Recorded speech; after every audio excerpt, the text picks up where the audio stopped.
While Donald Trump is busy raising money to pay his lawyers, the New York Times reports the main Democratic super PAC supporting President Biden's reelection bid, Future Forward, is beginning this week to reserve $250 million in advertising across the most important battleground states, a blitz that it says is the largest single purchase of political advertising by a super PAC in the nation's history.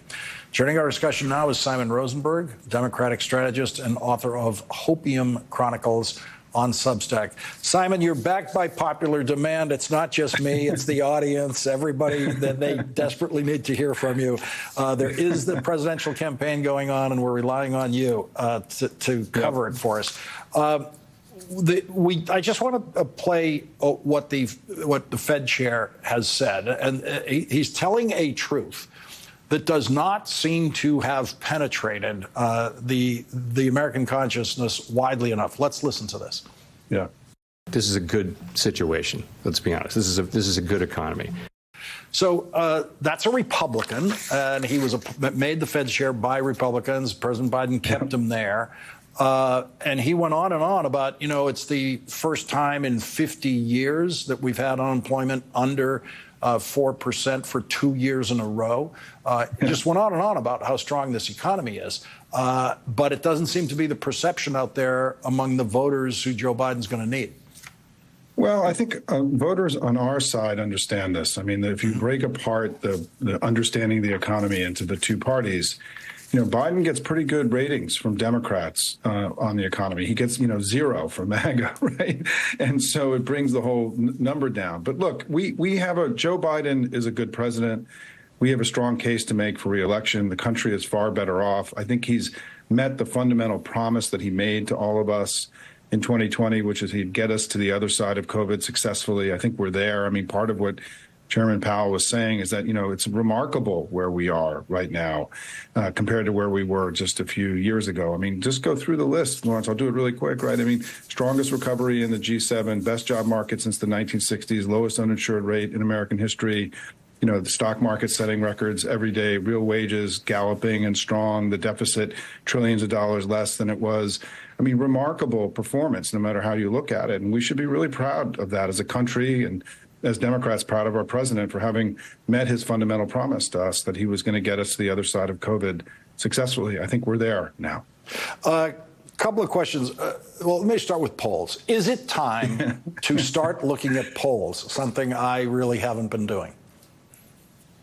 Well, I mean, it's part of the discourse, right? You can't put your head in the sand on this stuff, and you've got to try to make sense of it the best you can. I mean, last time I was on, you had an important observation, which is that the polling and the results that we're seeing in actual voting in states that have ads, like in Iowa and New Hampshire, tell us a little bit more about the election than these sort of broad general polls.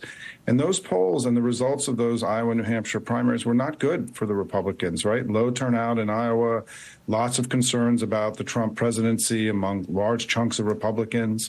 You had Trump, as you pointed out in the show last time, coming down 10 to 15 points below his, below public polling that day. I think there's a lot of evidence so far. The most important data that we have is that Republicans are struggling, as they did in 2022, as they did in 2023.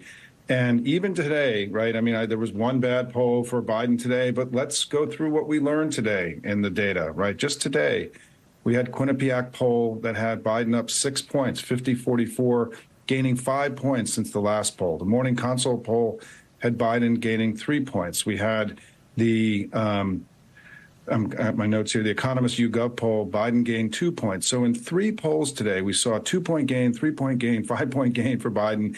And we've also seen just in the last few weeks polling that has Biden ahead of his 2020 results in New Hampshire, Pennsylvania, and Michigan. So the polling, if you want to paint a positive picture for Joe Biden, the data's there. There's also data showing that things are not so good, right? And that's because it's still really early. People are not engaged. Polling's all over the place. It's not all pointing in the same direction.